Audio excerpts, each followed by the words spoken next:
Assalamualaikum warahmatullahi wabarakatuh.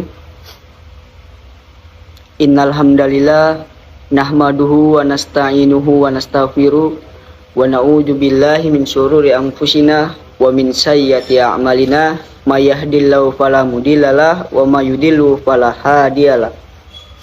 Asyhadu an la ilaha illallah wahdahu la syarikalah wa asyhadu anna Muhammadan abduhu wa rasuluh alladzi la nabiyya ba'da. Yang pertama-tama, marilah kita panjatkan puja dan puji syukur kita atas kehadirat Allah Subhanahu wa taala, yang mana atas berkat dan rahmat karunia darinya sehingga kita semua dapat berkumpul di kelas kita yang kita cintai ini. Yang kedua, tak lupa pula salawat dan salam kita sanjung sajikan kepada pemuda padang pasir yang minum kopi tanpa gula pasir dan yang pastinya bukan balpir, yakni baginda besar Nabi kita Muhammad SAW.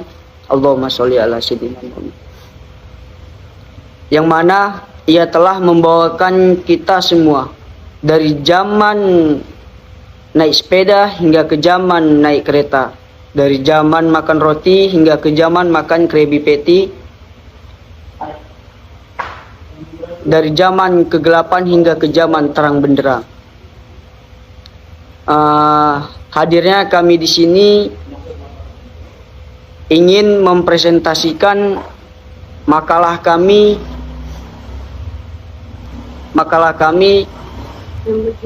yang berjudul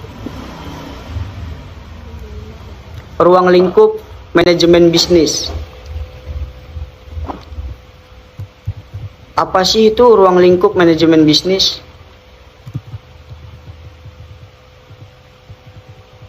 Ruang lingkup manajemen dan bisnis menurut para ahli, yakni menurut Griffin dan Ebert 2007, bisnis adalah organisasi yang menyediakan barang atau jasa dengan maksud mendapatkan laba. Menurut Profesor Owen, bisnis adalah sebuah perusahaan yang berhubungan dengan produksi dan distribusi barang-barang untuk dijual ke pasaran ataupun memberikan harga pada setiap jasanya. Menurut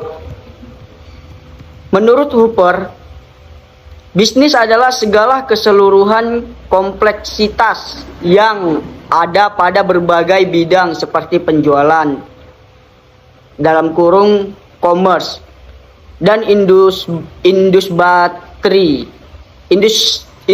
dasar, processing, dan industri manufaktur dan jaringan, distribusi, perbankan, asuransi, transportasi, dan seterusnya, yang kemudian melayani dan memasuki secara utuh, dalam kurung which serve and interpenetrate dunia bisnis secara menyeluruh.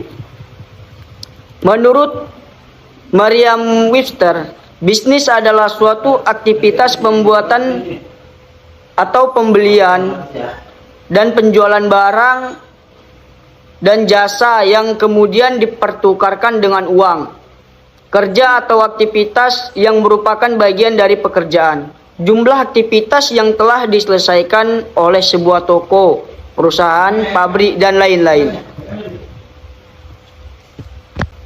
Jadi pada umumnya tujuan utama dari kegiatan berbisnis adalah untuk memperoleh keuntungan atau profit oriented. Meskipun begitu, bukan berarti bisnis tidak memiliki tujuan lain. Bisnis adalah serangkaian usaha yang dilakukan individu atau kelompok dengan menawarkan barang dan jasa untuk mendapatkan keuntungan. Arti bisnis juga bisa didefinisikan sebagai menyediakan barang dan jasa guna untuk kelancaran sistem perekonomian. Definisi tersebut tertulis dalam buku pengantar bisnis oleh Hadion Wijoyo. Dalam arti luas, pengertian bisnis adalah istilah umum yang menggambarkan semua aktivitas dan institusi yang memproduksi barang dan jasa dalam kehidupan sehari-hari. Kesimpulannya, pengertian bisnis memuat 4 aspek, yaitu menghasilkan barang dan jasa, mendapatkan laba, suatu kegiatan usaha, dan memenuhi kebutuhan masyarakat sehari-hari. Adapun tujuan bisnis, berikut adalah beberapa tujuan bisnis. 1. Menciptakan lapangan pekerjaan bagi masyarakat juga termasuk dalam tujuan bisnis. Yang kedua, memenuhi kebutuhan hidup dengan sebuah produk dan jasa. Yang ketiga, meningkatkan pertumbuhan ekonomi masyarakat secara umum.